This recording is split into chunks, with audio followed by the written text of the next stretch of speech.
Why did the Titanic, a ship that took more than 200 days to build, sink in just 2 hours?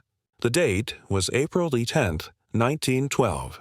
On that morning, the world's biggest and most expensive ocean liner, the Titanic, was finally ready for its very first journey. The Atlantic Ocean looked peaceful, calm, and friendly. There were no signs of a storm, no warning of danger, and no reason for anyone to worry. Inside the Titanic, 1,500 passengers had already boarded. On the dock, millions of people were gathered to witness history being made. With excitement filling the air, no one, neither the passengers on board, nor the families waving goodbye, nor even the crew of the Titanic, knew that the ship carried 6 hidden mistakes in its design and operation. These mistakes would soon turn the Titanic's glorious first journey into one of the world's worst disasters. And today, dear viewers, we are going to travel back in time to uncover the 6 big mistakes of the Titanic. Mistakes so serious that even Captain Edward Smith, with his 40 years of sailing experience, could not recognize them. Imagine that! Even the White Star Line Company, which had operated more than 107 ships, failed to notice these errors. Not even the builders, Harland and Wolff, who had built more than 500 ships before the Titanic, saw the flaws. Construction of the Titanic had started in 1909. For almost 3 years, with the hard work of 2,000 laborers, the grand ship was slowly brought to life. By the time it was complete, the Titanic looked perfect, massive, powerful, and luxurious. Before setting sail, it was put through a test run. To the builders' relief, the Titanic passed with flying colors. That was when the famous slogan was born, "The Unsinkable Titanic." The world believed it.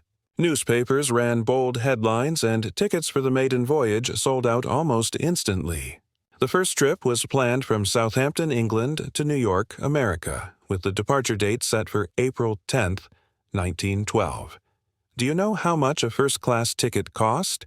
Just imagine, $30 back then, equal to around 340,000 rupees today. No wonder the Titanic was filled with the wealthiest, most important people of that time. Finally, the big day arrived. At exactly 12 noon, the Titanic raised its anchor and began its very first voyage. Excitement was in the air, but trouble had already begun. Mistake number 1. Captain Edward Smith had been given a strict order by the owners. The Titanic must reach New York by April 17th, just 7 days later. This pressure made the captain push the ship at a much higher speed than normal, right from the start. And that, my friends, was the first deadly mistake. Every machine, every vehicle in the world has rules and limits, including speed. But those rules were broken on the very first day. Soon, the Titanic was speeding ahead, leaving Southampton far behind. Now, all that could be seen was the endless blue sea. Mistake number 2. 3 days had passed since departure. The Titanic had stopped briefly in France and Ireland, but was now sailing non-stop towards New York. It was the evening of April 14th, 1912. The sea was silent. A heavy fog covered the waters, and visibility was dangerously low. That very night, a ship sailing just a few hours ahead of the Titanic sent multiple wireless warnings about large icebergs floating in the ocean. Experts believe the warning was sent at least 6 times, but guess what? The Titanic's radio operators were so busy attending to messages from first-class passengers that they ignored the iceberg warnings. They thought it was nothing serious. And that was the second deadly mistake. If those warnings had been taken seriously, the Titanic's fate could have been very different.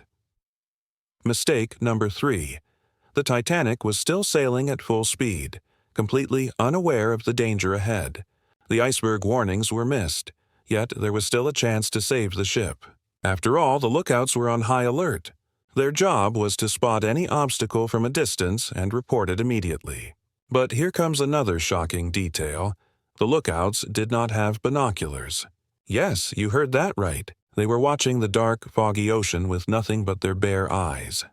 The lack of binoculars meant the lookouts couldn't spot danger from a safe distance. And that, my friends, was the third deadly mistake.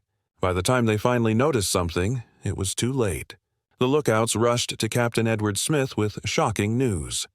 "There's an iceberg right ahead, so big it looks like a football field." But the iceberg was now terrifyingly close. Mistake number 4. Icebergs were not unusual in the Atlantic Ocean. In fact, most large ships could usually handle such encounters. Perhaps Captain Smith also thought the Titanic could dodge it safely.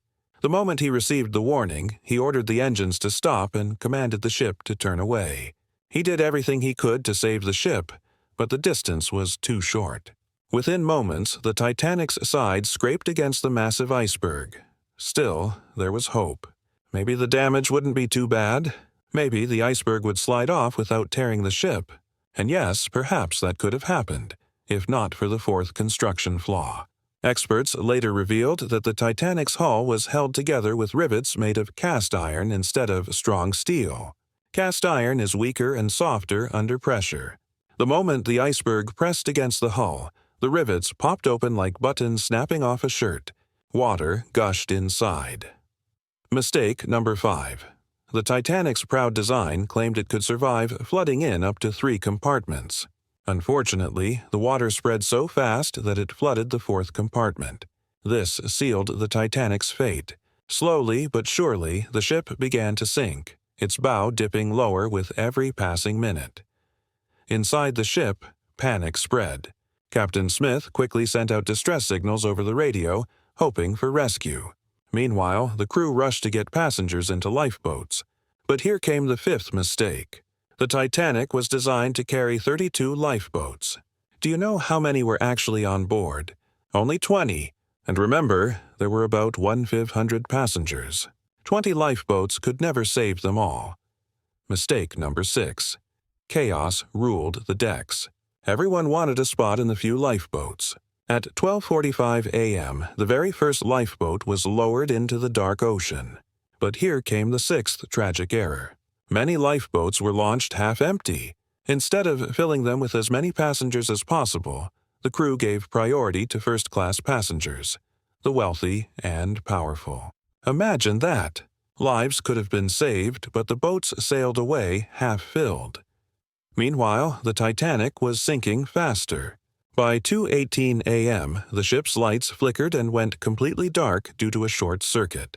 A chilling silence fell over the ocean. Then, with a thunderous crack, the Titanic split into 2 massive pieces. In just 2 hours and 40 minutes, the world's most luxurious ship was gone. The freezing water of the Atlantic was at -2 degrees Celsius. At that temperature, even a strong swimmer could not survive more than 30 minutes. Over 116 lives were lost that night, though some believe the real number was even higher because many passengers had boarded without tickets, hidden from official records. Among the survivors, most were women and children. Captain Edward Smith, however, stayed with his ship until the very end, helping others escape. He was the last man seen leaping into the sea. And so, the mighty, unsinkable Titanic became the ocean's most tragic story.